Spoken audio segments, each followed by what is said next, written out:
Are you ready for the best in Sooner football recruiting news? Then it's time to get locked in with Parker Thune and Grayson Singleton. You better lock it up. No, you lock it up. You lock it up. Lock it up. Whether you're a recruiting doomer or sunshine pumper, text the guys on the First Liberty Bank text line at 405-651-3439. And call your shot on the Riverwind Casino jackpot line at 405-329-9000. Do it! Just do it! Now, with Locked In, here's Parker Thune and Grayson Singleton. Let's go, baby. The boys are back. First show together for me and Grayson in a week plus. I better say, it's been a minute since I've seen you, homie. I think it was last Tuesday, right? Yeah, it was last Tuesday. Tuesday would have been the last show that we did together before. Uh-huh. You took a couple vacation days. I took a couple vacation days. And now we reconvene on the day that fall camp is set to kick off at the illustrious University of Oklahoma. We made it through the month of nothing, Grayson. August is here. Mm-hmm. Football is back. We're going to have practice buzz to talk about the rest of the month. We'll be able to answer a myriad of your questions, and Lord knows there will be many that populate on the First Liberty Bank text line over the course of the month. Because here's the other thing, Grayson.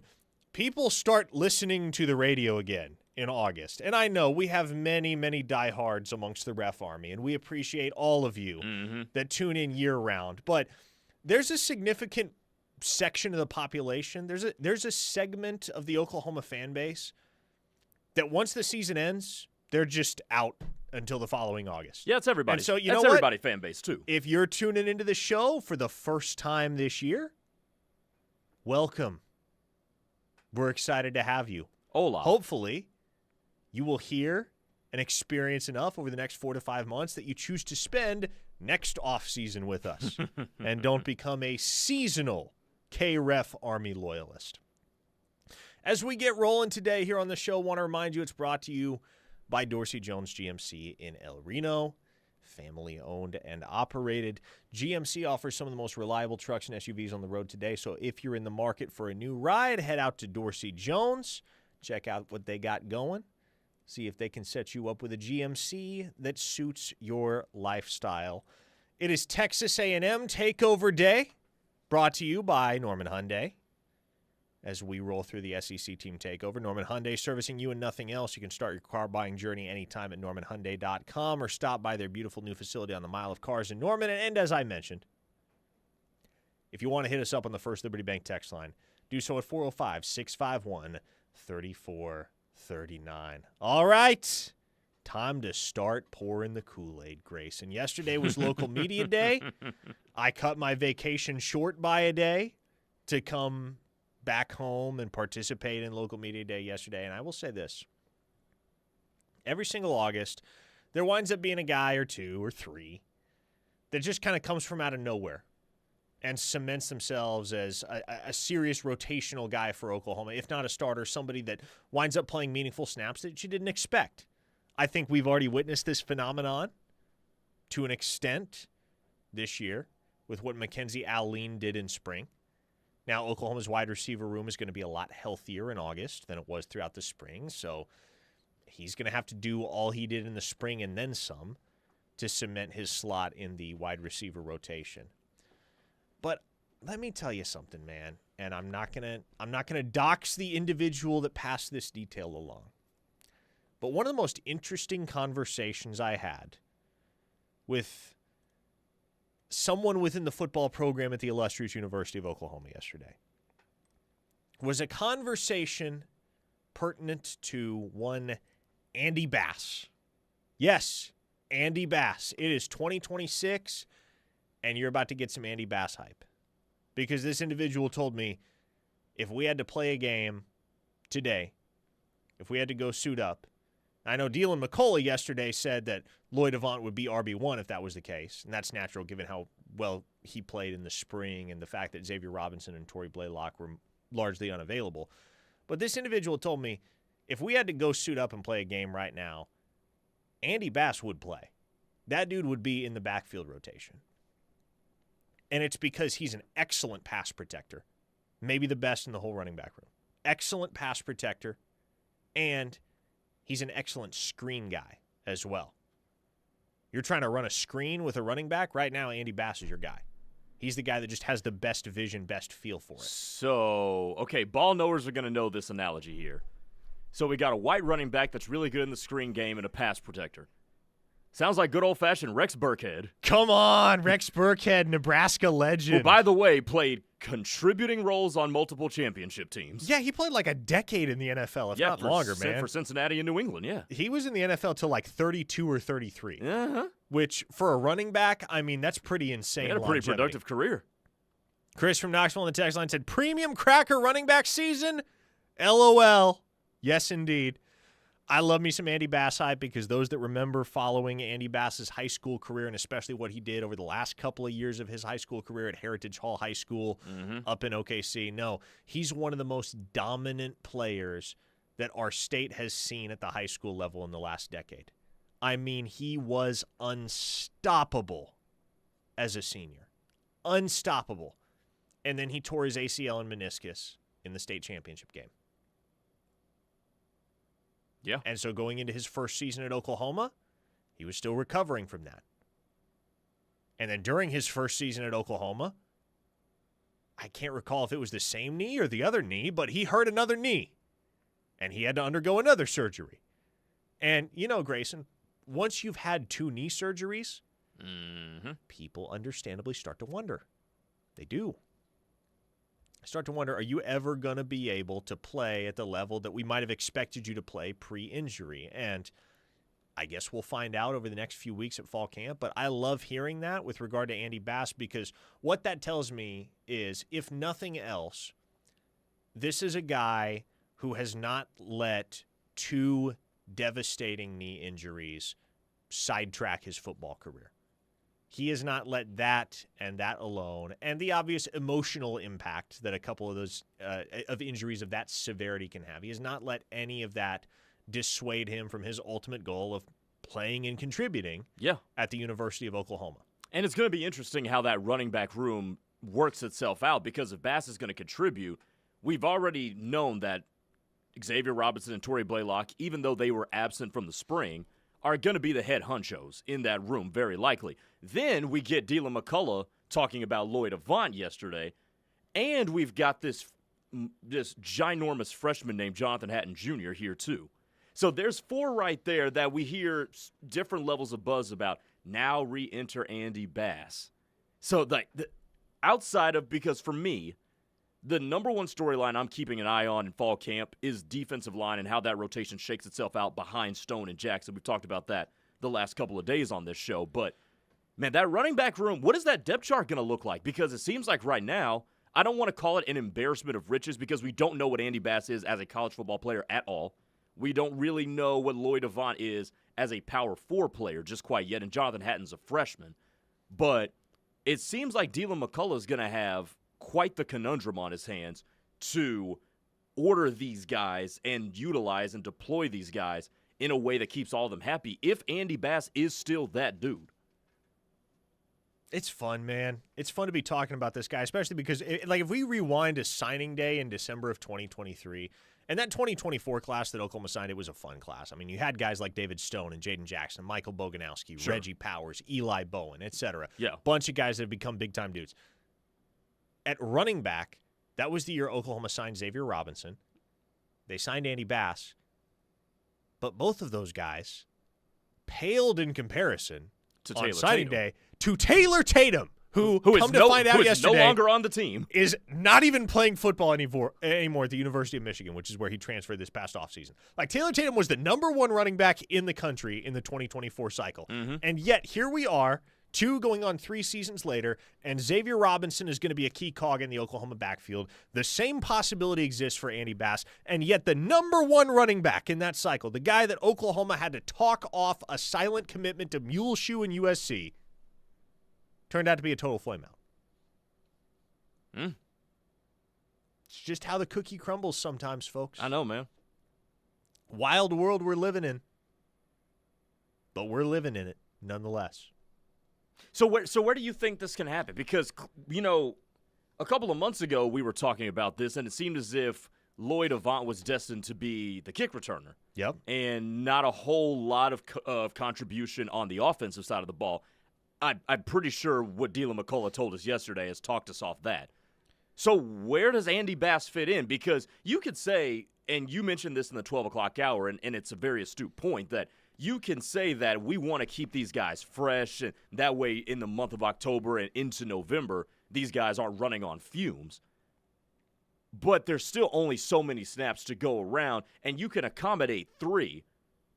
4 is a lot. Like, I don't know if I've seen that before. Maybe you throw Andy Bass in sparsely somewhere, but is he the guy that if Lloyd Avant is too good on offense to be just the kick returner, do you make Andy Bass the kick returner? Like, where does he fit here?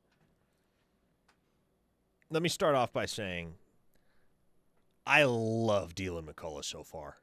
Like, just listening to that guy talk, it's not hard to figure why he's been as successful as he has been, both at the collegiate and professional level as a coach. And I thought it was fascinating yesterday to listen to Dylan McCullough break down his philosophy on managing a running back room. And I've got the interview posted up at Soonerscoop.com right now. It's the only place you're going to find those quotes because during local media day yesterday, everybody was kind of congregated around Jason Witten, and all the other assistant coaches were just kind of hanging around. And so while everybody else was talking to Witten, I went over and spent some good one-on-one time with Dylan McCullough talking about how he intends to manage his running back rotations. And I'm not going to spoil all of what he said because, well, A, I don't have enough time to do that, but B, also it is a really fascinating read at Soonerscoop.com for those curious. But essentially what he said is when he's trying to figure out how he's going to play each of his backs, he breaks it down in terms of jobs. I.e., there are certain situations, there are certain tasks where certain players are going to get the call. And he said, if I only have 1 or 2 guys that are doing all of the jobs in my running back room, I messed up somewhere along the way. I haven't developed enough guys, if that's the case. He said, when you look at my history, there is always a guy that's featured. Jeremiah Love, Tevin Coleman, Ronald Jones. He said, but despite that, we're still using a ton of guys for various different situations, whether that's 3rd and short, 3rd and long, goal line, passing down, pass pro, whatever the case may be. For every situation, I have a different back that I want. And we will feature 1 guy, we will feature 2 guys, maybe. But he said he'd like to have 4 or 5 guys that are capable of executing all the various jobs that he's going to require his running backs to be able to do. And so I think when I say Andy Bass could play a meaningful role for Oklahoma in 2026, here's what I'm not saying. I'm not saying you're going to be seeing that guy carrying the ball 15 times a game. I think the guys that are going to carry the load in a very literal sense, the guys that are going to tote the rock the most for Oklahoma are going to be Xavier Robinson and Torrey Blaylock, especially because they've proven they can handle it in the Southeastern Conference. But I think in certain situations, based on the down and distance, based on what stage of the game it is, maybe you have a 2-minute situation before halftime or whatever. Like, there are certain circumstances in which you very well could see not only Andy Bass, but a guy like Lloyd Avant or a guy like Jonathan Hatton or a guy like DeZephan Walker. I would go as far as to say, I think at some point you will probably see all 6 guys this year. But what that doesn't mean is that the rotations are going to be weird and sporadic, and if a guy is really clicking, I think this was where a lot of the frustration with DeMarco Murray stemmed over the last couple of years is he'd get a guy in a groove and then he'd yank him from the game and put somebody else in. And maybe he had his reasons for that, but it drew the ire of the fans. So like, okay, like this guy's in a bit of a groove here. He's on a roll. Let's keep giving him the rock. Nope, all of a sudden he's trotting off the field. Yeah, because it seems like you have no flow. Correct. Sooner Soldier asked, won't that make us predictable by doing that? No, Sooner Soldier, and here's why. Dylan McCullough isn't just going to have 1 guy for 1 job, i.e., let's say Xavier Robinson is your goal line guy. or your short yardage guy. That's a little bit more of a versatile situation. Let's say Xavier Robinson is your primary short yardage guy. He's not going to be the only short yardage guy.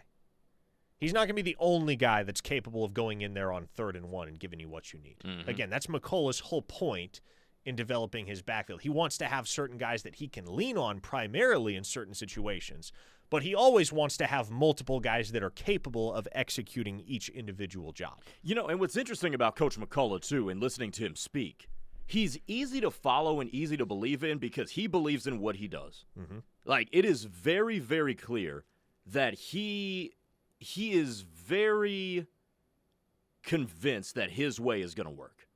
And and you have to be that way to explain like what he explained to you. Like, here's how I want to do it. This is my process. You have to be very, very convinced that your stuff is going to work. That's to me, that's why it's easy to buy into a backfield led by him. And Outlaw Devil points out with 5 for 5 in effect, you can now play freshmen all year. Yeah. And Oklahoma's going to, they have no reason to hold DeZeph Walker out.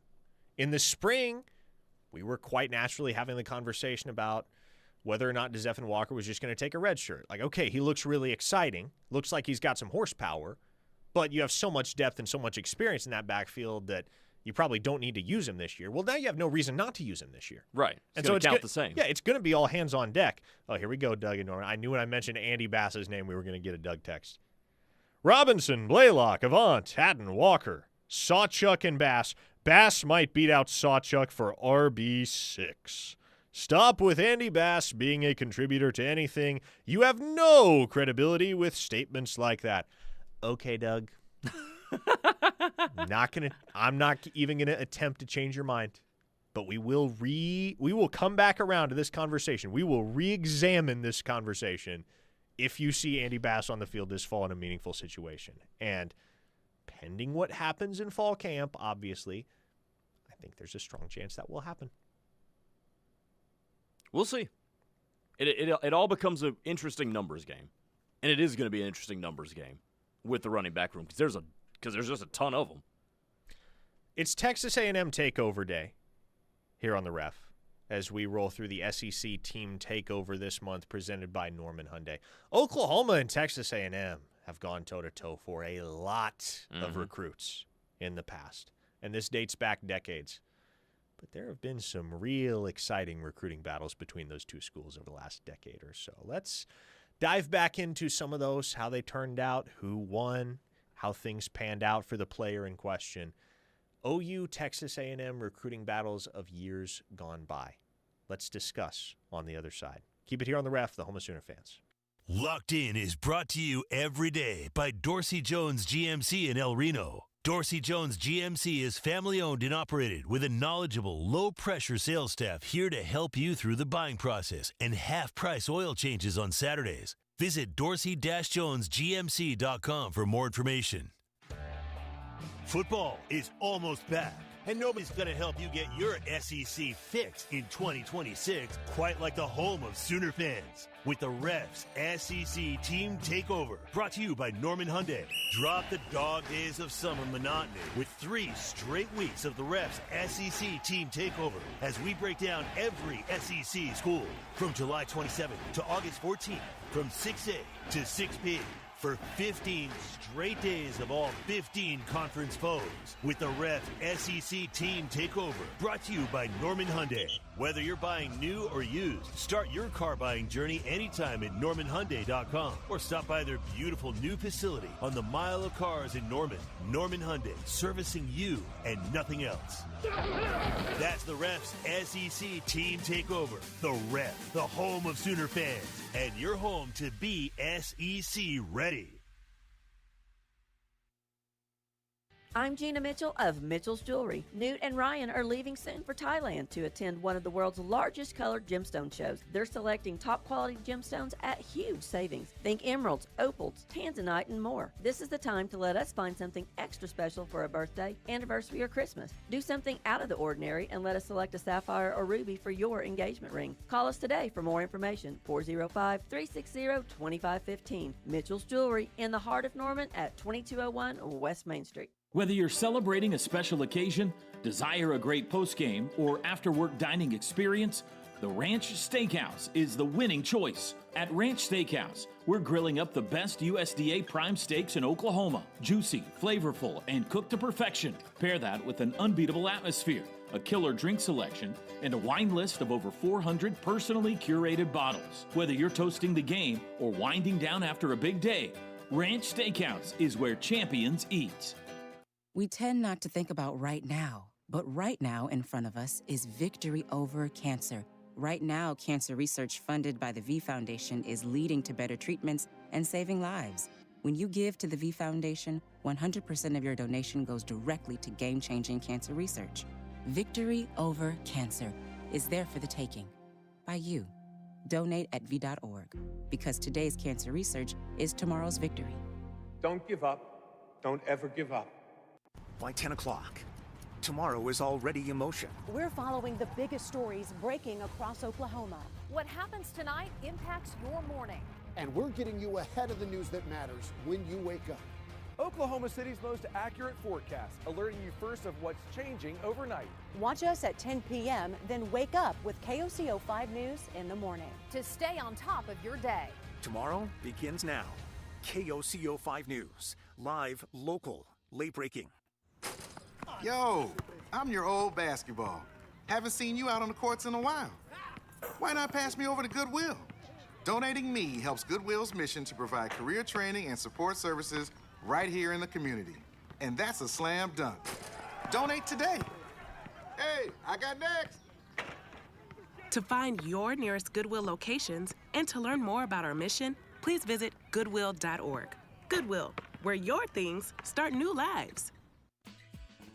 In the age of internet and all things fast-moving, it's hard to find people you can trust. When it comes to your home or business electrical systems, don't settle for anything but the best. Wade Electric has been serving Oklahoma since 1969 and will gladly address your electrical needs with diligence and professionalism. They specialize in service upgrades, exterior and accent lighting, power automation and controls, shop and outbuilding wiring, LED conversions, and more. Go with a name you can trust and call Wade Electric today at 405-329-1940.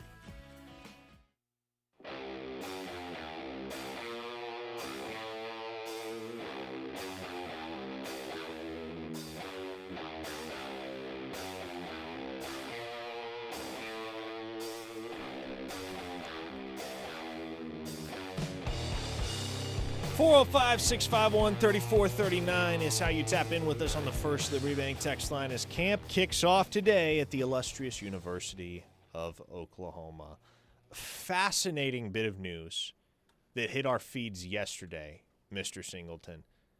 Apparently, you can be Akron's offensive coordinator for a drive. Did you not see this? No. Akron, the University of Akron. Is it Akron University or is it the University of Akron? I don't know which. They're a MAC school and not a very relevant one. But that program, they're doing a promotion where they're going to randomly draw the name of one season ticket holder. And whoever gets their name drawn in the raffle gets to script the opening drive of Akron's opener against Robert Morris. So you quite literally get to be Akron's offensive coordinator for one drive. And here's what I found and everybody's having fun with this on the Twitterverse and everywhere else, on social media. This is going over very well. Like, if it's engagement, if it's notoriety that Akron wanted out of this, they sure got it. Because this has been all over feeds. Here's what I found even crazier, though. You want to guess how much season tickets cost for Akron football? Maybe like $2K? Brother, $75 will buy you season tickets to go watch Akron football. Hey, yo, okay. $75. Now, look, we don't live close here in the state of Oklahoma. We don't live close to any other football programs at the FBS level outside of Oklahoma State and Tulsa, obviously. Like, we got OU here in our backyard. Stillwater's an hour north. The Golden Hurricane, Skelly Field, they play 2 hours to the northeast up in T-Town. But obviously, there's a bunch. Like up in the upper Midwest, Ohio, Illinois, Indiana, there are a bunch of those G5 programs, those MAC schools that are all in pretty close proximity. And so maybe there's more supply than demand up there. And that's why the cost is so low. Probably. Makes sense. But even so, man, let me tell you something. I don't care what program it is. If there was an FBS football program within driving distance to my house that I could get season tickets to go watch for $75, that's an insta-purchase. Yeah. Instant. No question about it. I'm buying. I can't fathom why Akron's entire stadium isn't full of season ticket holders every single Saturday if they're selling them for $75 a pop. Especially because, like, no offense to Akron, but the hell is there else to do? Mm-hmm. I mean, it's Akron. Uh-huh. That's what I'm saying. I mean, they got LeBron James. I mean, I was going to say, shout out GOAT James, but, you know, other than that, like, what's coming out? And also, by the way, that's a very risky situation to have fans be your offensive coordinator because you know somebody, all they're going to do is just going to run 4 downs and 4 verts. Oh, gosh. Yeah, you just kind of hope and pray that, A, whatever moron wins the raffle isn't a total moron, and B, using a throwaway drive isn't going to come back to bite you, which against Robert Morris it shouldn't. But I just, like, if you're trying to make the transition to the coaching profession, now is your chance. You got an audition, like at the very least. Like, imagine if somebody, like, I know a drive doesn't last 15 plays, but imagine if somebody just scripts an immaculate first 15. That's what I'm saying, man. If I do that, that's going on the resume. No question. I'm starting to apply for fellowships. I'm starting to get my name out there. Like, hey, 1 for 1, right? Hire me, you score. And I'll tell you what, too, by the way, if you publicize it like this, if you're Akron, and we know that the first drive of the game is going to be scripted by a fan, how many people might just tune into that Akron-Robert Morris game just out of curiosity to see what that first drive looks like? What else do we got on the First Liberty Bank text line here?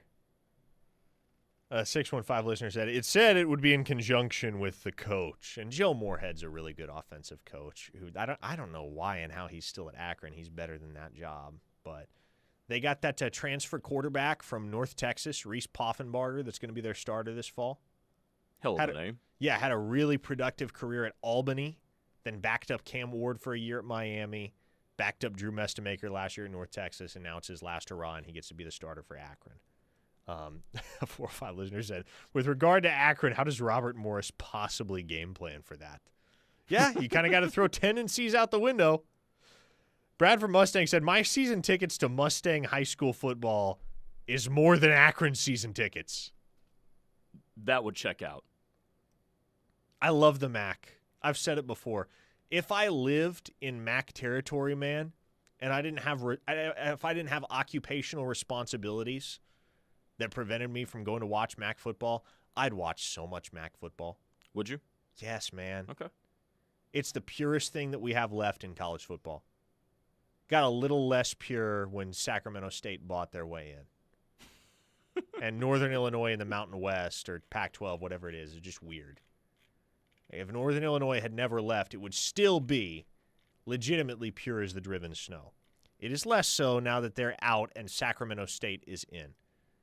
But still, man, the regionality of it, the sheer competitiveness of that league, top to bottom. I mean, anybody can beat anybody on any given Saturday or any given Wednesday, as the case may be. Ain't that the truth, yeah. I love the MAC. And I love the fact that they play games on Tuesdays and Wednesdays and Thursdays and Fridays and give us football to watch during the week. Outlaw Devil says Akron Stadium holds 30K. Average attendance was 7,500 last year. 25% fill rate. No wonder tickets are low. Yeah, they've been really bad for a long, long time. Mm-hmm. It's a terrible, terrible program, just as far as wins and losses go over the years. Bob from Cement hit us up and said, Parker, Miss Cement and I missed you. Were you in HR trouble?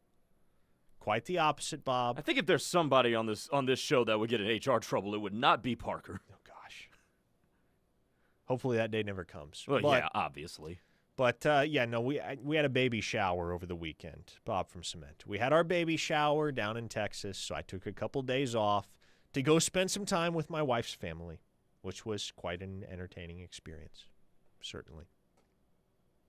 As I mentioned earlier, Texas A&M Takeover Day here on the Ref as we roll through the Norman Hyundai SEC Team Takeover. I think, Grayson, this might be the team that the average fan would consider the Sooners' chief recruiting rival. I mean, these two have slugged it out a lot over the years for talent.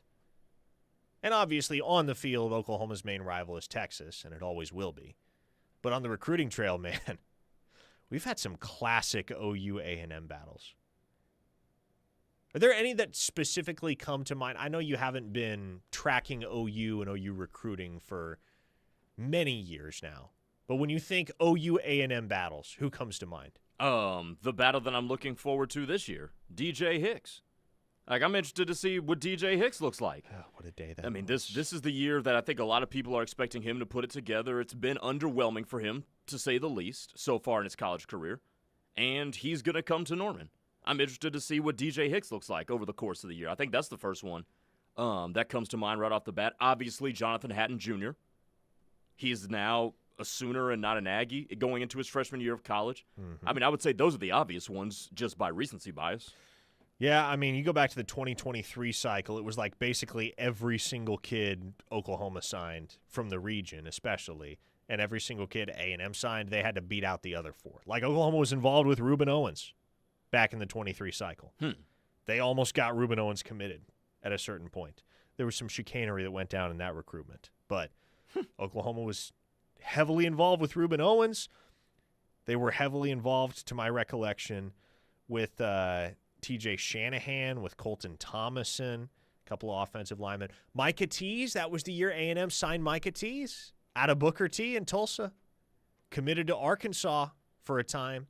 Flipped to A&M shortly before signing day. Of course, his brother Miles played wide receiver at Oklahoma back in the late 2010s.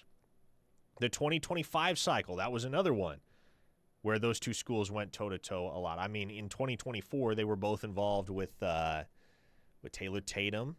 A&M was in the running for Taylor Tatum. They weren't all that in there with Jaden Jackson. But 2025, the Michael Fasusi recruitment was a huge one. Oklahoma was able to come out on top there, beating out both Texas and Texas A&M. But A&M won a couple battles that cycle too. Kobe Sellers, 4-star cornerback from Shadow Creek in Pearland, Texas. He looked like an Oklahoma lean and a strong one for a long, long time. A&M swooped in and got that one done. Landon Rink, 3-star defensive lineman out of Cy-Fair High School in Texas. Mm-hmm. He was a Texas legacy. Looked like he was going to go to Oklahoma for a while there. Same thing. A&M made a charge. Got it done. OU and A&M actually split the blue chip offerings on the offensive line that year at Bridgeland High School because OU got Ryan Foje. Texas A&M got Jonte Newman. So a lot of it has to do with the fact that they're recruiting from the same pool, I think more so than any other schools in the vicinity. Like, I think Texas A&M fans would agree their chief rival on the trail over the last few years has been Oklahoma, and Oklahoma's has been A&M. Texas has maintained an active presence in the Mid-South, certainly, but they're more inclined than Oklahoma and A&M, historically speaking, to look to all the ends of the earth for talent and get outside that bubble.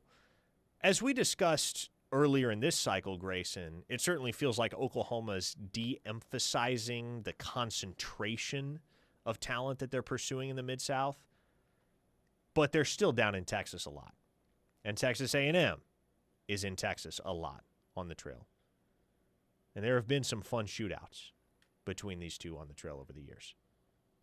What do we got on the text line? Gator said Kyler Murray. Well, yeah, Kyler's another obvious one. Let me ask you this. That vaunted class in, 2022 for Texas A&M, did they beat out Oklahoma for any of those cats? Oh, yeah, several.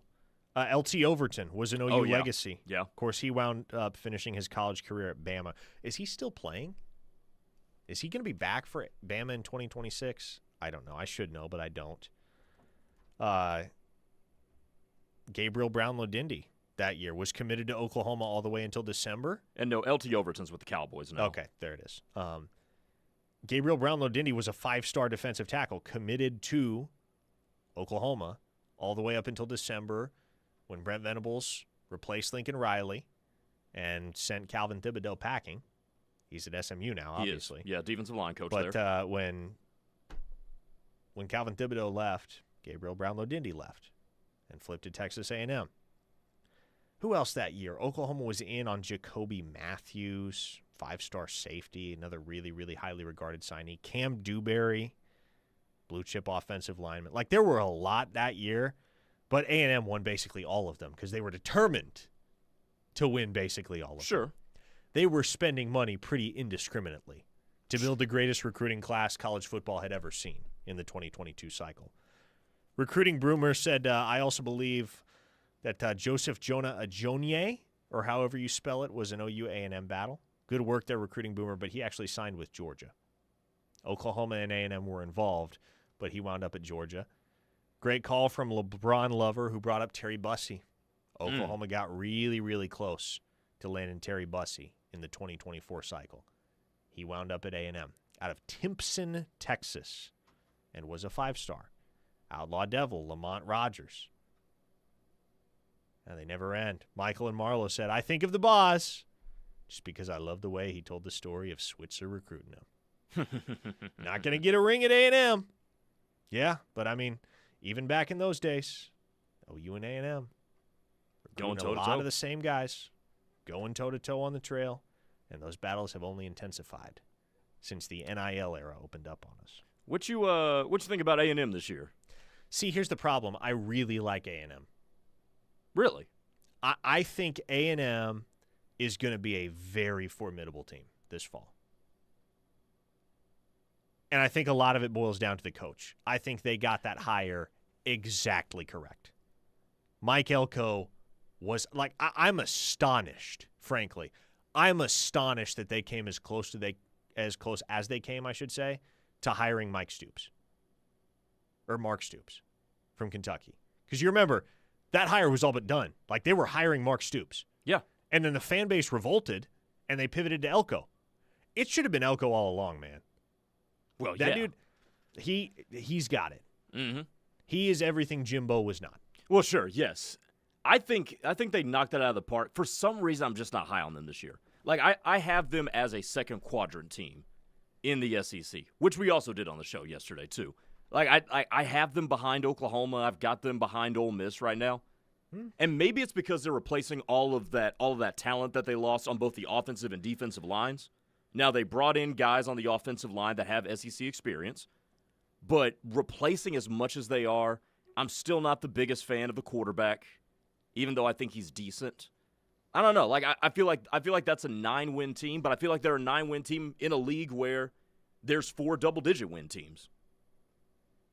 They could be what Oklahoma was last year, i.e., a very strong defensive team that isn't an offensive juggernaut, but gets just enough, more Saturdays than not, to win football games. And with a coach like Mike Elko, where you're going to be buttoned up in the margins, that might be good enough. I think that's a winning formula. A 214 listener said, Dari this morning was very low on A&M. Thinks they will be the disappointment of the league. Yeah, Dari's not a fan of A&M this year. Opinions on A&M kind of tend to be all over the place. At least that was the impression I got at SEC Media Days in particular. But I think they're going to be a strong team in 2026. Pains me to say that because A&M as a university is very cringy. But I think they're going to be a really good football team. Yeah. All right, folks. One final segment to come here on Locked In, here on the Ref, the home of Sooner fans. Hit us up on the First Liberty Bank text line, 405-651-3439. More ahead. Do you eat, sleep, and breathe Sooner football? We do too. This is the Ref, home of Sooner fans. Celebrate the centennial of the Mother Road in style with Coupe 66 by Coupe Ale Works. This easy drinking lager is officially part of history with its Route 66 Centennial certification. Crack open an ode to the Mother Road with an ice cold Coupe 66. Are you looking for a luxury apartment for rent in Norman? The Falls at Brookhaven offers stunning 2- and 3-bedroom spacious floor plans with large walk-in closets, washer and dryer hookup, and a fabulous kitchen in a well-maintained, calm environment. From plush carpet to sleek stainless steel appliances to a pool, 24-hour fitness, and 2 dog parks, the Falls at Brookhaven has it all. Call our locally owned and operated community at 405-701-8233 or go online to thefallsatbrookhaven.com for a free tour and see what living in luxury is like. Hey, it's Chris Plank. Join TJ Perry and myself weekday mornings from 6 to 9 a.m. with The Plank Show. Nobody covers every Sooner sport like we do here at The Ref. So make sure, from border to border and coast to coast, to download the K-Ref app, presented by Warren Cat. It's the best way to stay connected with the home of Sooner fans, no matter where you are. Simply search KREF from the Apple app or Google Play Store and take us with you everywhere. Download the app today. The K-Ref app, presented by Warren Cat, proud sponsor of Sooner Athletics. Football season is almost here, Oklahoma. Gear up for game day at Balfour of Norman, your home for the newest Sooner gear. We've got the latest in Nike and Jordan on-field styles, fresh 47 brand hats, and new arrivals hitting the shelves every single day leading up to kickoff. Looking for that perfect clear stadium bag? We've got plenty of options for game day, plus gear for the whole family, even the littlest Sooners and four-legged fans. Shop online at crimsonproud.com or visit us on Campus Corner, Balfour of Norman, where you'll find everything Sooner. Fowler Automotive is proud to be a part of your community, where our passion and values lie far beyond the showroom. We believe that families, sports, art, and culture are at the heart of every thriving community, and it's important to us that we help build the communities that our dealerships call home. Stop by any of our 6 Oklahoma dealerships to see the Fowler standard hard at work. We pride ourselves on being friendly, helpful, honest, and fair. This is what drives us every day. Fowler Automotive, a proud partner of OU Athletics.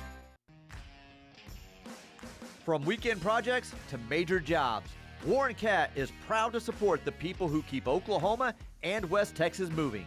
Whether you need new or used equipment, rentals, quality parts, or expert service, our team is here to help with solutions that fit your needs. Visit warrencat.com to learn more. Warren Cat, proudly serving our communities and a proud sponsor of OU Athletics and the K-Ref app. Did the recent storms damage your home and roof? Call All-American Roofing today. All-American Roofing has been repairing and replacing roofs for over 40 years and is a second-generation locally owned roofing company. They are also a Google guaranteed contractor and offer free inspections. Our roofers are GAF Master Elite contractors with a BBB A+ rating. Call All-American Roofing today at 405-787-0400. All-American Roofing, the best roofing company in Oklahoma. 405-787-0400. This is Jake Aldridge, partner at Aldridge Teasdale. We know accidents happen when you least expect them, but if you're injured, your path to recovery and justice starts with the right attorney by your side. At Aldridge Teasdale, we understand that every injury is personal and that every story matters. You deserve an advocate who will fight for you. But don't wait. If you need medical assistance, you need to get it now, and we can help you with access to the best doctors in Oklahoma. Call Aldridge Teasdale today, 405-447-HURT. That's 405-447-4878. Make every day game day. Grab a Schooner All-American Ale by Coop Ale Works, brewed by Oklahomans for Oklahomans. Celebrate touchdowns the right way this football season with the official craft brew of OU Athletics. Boomer.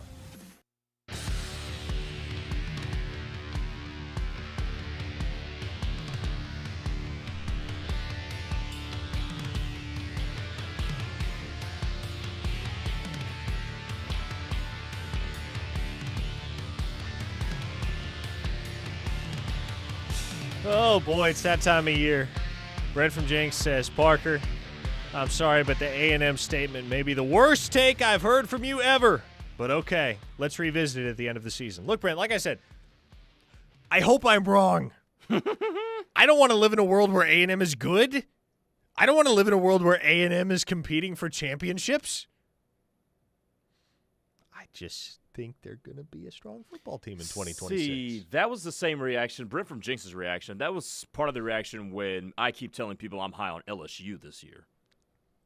That makes sense, though. I mean, Lane Kiffin is Lane Kiffin. I mean, true. LSU is LSU. All right. They're going to win games. I don't know how many. Well, I mean, except last year.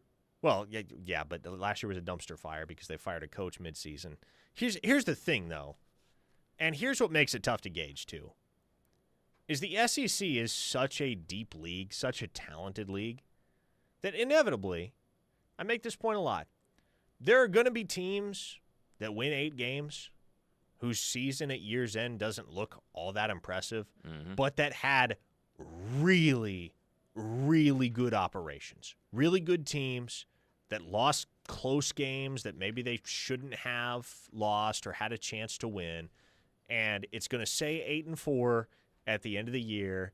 But when you look at that 8-4 record, the educated college football fan is going to be able to look at that and say that's not really indicative of how good they actually were. I would say so. Brian and Bigsby said you both are just high.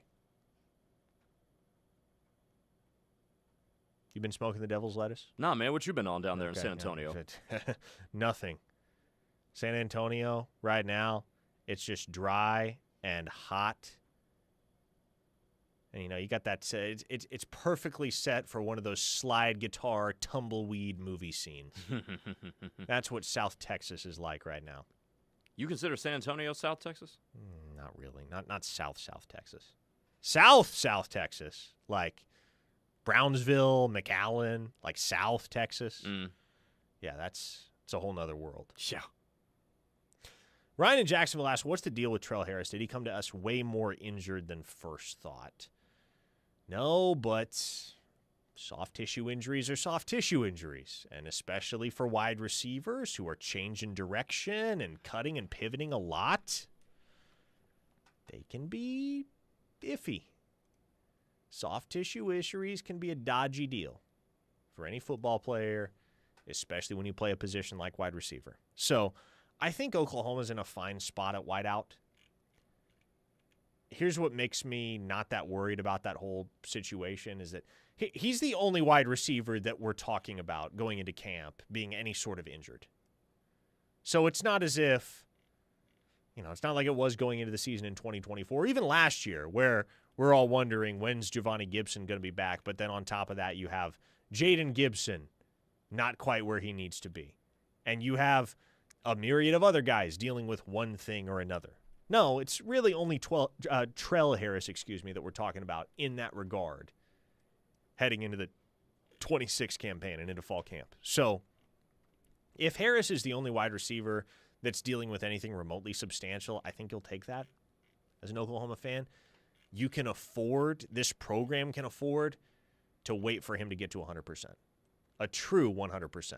Whether that's next week or the last week of August or week 2 of the season. You'd like it to be by week 2 of the season.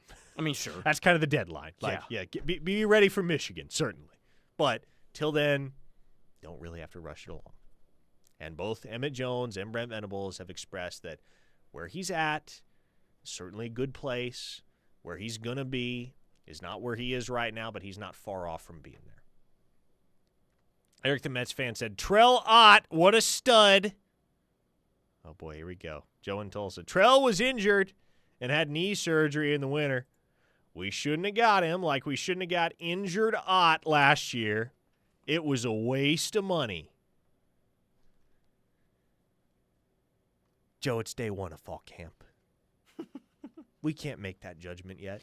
You might be right in the end. You absolutely could be. Maybe Trell Harris will be the Jaden Ott of 2026 for Oklahoma. I don't think that's going to happen. Yeah, and he texted in a similar text during the show yesterday, where he said if Trell doesn't actually pan out, then they need to stop taking dudes with questionable injury resumes. He also proclaimed yesterday, this was a text yesterday from Joe in Tulsa, but he also says, Trell is done for the year. Guy hasn't practiced full speed in spring, summer, or fall, as if fall has even started. Does Elijah Thomas, Manny Choice, Jermichael Carter, or I don't know who Carson is, starts? Carson. That might have been a typo. Yeah, probably was. But you get the idea. I mean, Trell is done for the year? It's quite the proclamation. That is quite the proclamation, and completely speculative.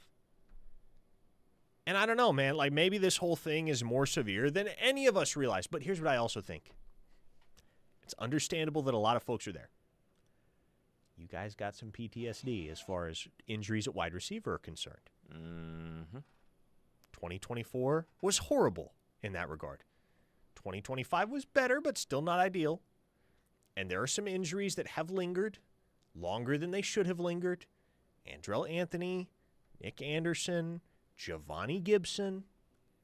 I understand why you feel that way about Trell Harris. But let's do our best to address this situation in isolation without assuming that what was going on in Andrell Anthony's case or Nick Anderson's case or Giovanni Gibson's case is remotely applicable to what's going on with Trell Harris. It may or may not be, but let's not assume what we don't know. Right. And here's been my take on this. I think I brought this up when one of the shows we were doing together, but I'm on watch for Trell Harris. It's a soft tissue injury. We heard a cleanup procedure. We heard setback. We've heard multiple setbacks coming. Emma Jones told us that. So you're officially on red flag alert with Trell Harris. I think that's fair just because of the nature of the injury and where on the body it is.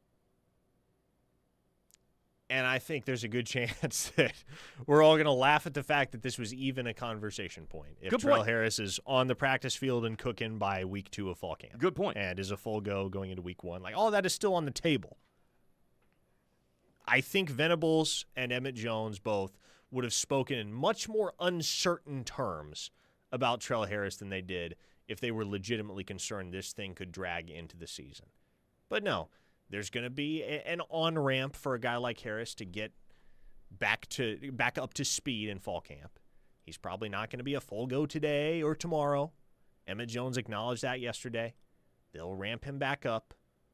But whenever he gets to 100%, whether that's tomorrow or next week or next month, I don't think there will be well, I guess maybe here's the way to put it. I don't think Trell Harris at 100% is going to be the same badly handicapped guy that Giovanni Gibson was post-injury, where it was very clear he just wasn't what they were selling him as before he got that lower leg rolled up on in spring practice last year. And it's not going to be like Andrell Anthony coming back from the ACL surgery where he caught one pass and you watched him move around. It's like, okay, that's not going to work. No, granted, Giovanni Gibson did break his leg. So. Yeah, that is true. Like, Giovanni Gibson broke a bone. Yeah. Jaden Gibson tore an Achilles. Andrell Anthony. Is that what it was? Yeah, it was an Achilles for Jaden Gibson. I don't think you've ever said that on these airwaves.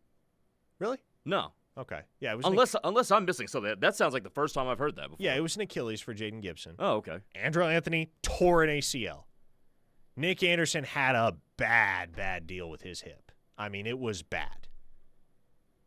Trell Harris, again, you hate to downplay it because especially for the position that he plays, anything with the hamstring can lead to complications later on down the line. But what he was dealing with in terms of severity is not that. That's pales in comparison. Yeah. A 405 listener asked, which 3 wide receivers start out as ones today? Yeah, honestly, that really doesn't matter, I would say, until about the midpoint of camp, because there will be a bunch of guys that get some first-team reps. Mm-hmm. If you had to make me guess who walks out with the ones today, I would say Isaiah Satania, obviously. Parker Livingston. Is this the third one Manny Choice? I think the third one's Manny Choice. He's had a great offseason, man. Great offseason. And I think he's ready. I think he's ready to take the productive leap here in 2026. What does that translate to in terms of catches, yards, touchdowns? Who knows? I think the focal point of the passing game is going to be Isaiah Satania. That's Oklahoma's wide receiver 1, and I think everyone knows it. So I think how well Isaiah Satania is playing, how well he's moving, how much of a threat he is inducing for opposing defensive coordinators. I think he's a guy whose trajectory and whose level of play kind of sets the tone and creates opportunities for everybody else. Sure. Because people know what Isaiah Satania is. They're going to have to account for it. And based on how they do, that opens the door a lot wider for guys like Parker Livingston and Manny Choice and Trell Harris and Jermichael Carter and what have you. It's going to be a very competitive fall for those wide receivers because there are going to be a lot of them vying for not a lot of targets, especially when you factor in some pass-catching backs, guys that have shown that they can be receiving threats like Blaylock and Robinson both, and tight ends who are going to factor into the passing game as well. Tight ends, plural. Tight ends, plural. Not just a tight end. Not just, oh, yeah, Jaron Canick's going to catch some passes and everybody else is just kind of there. No. Jack Van Dorsler, Rocky Beers, Hayden Hansen, all three of them probably going to be catching passes this fall for Oklahoma. Good place to be. An embarrassment of riches, one might say. All right, folks, Locked In is a wrap on this Wednesday. Fall camp's kicking off at the illustrious University of Oklahoma. We'll be all over it, on top of it all month. Here on The Ref, the home of Sooner fans. The Rush is next. Football. You love it. We love it. You live it.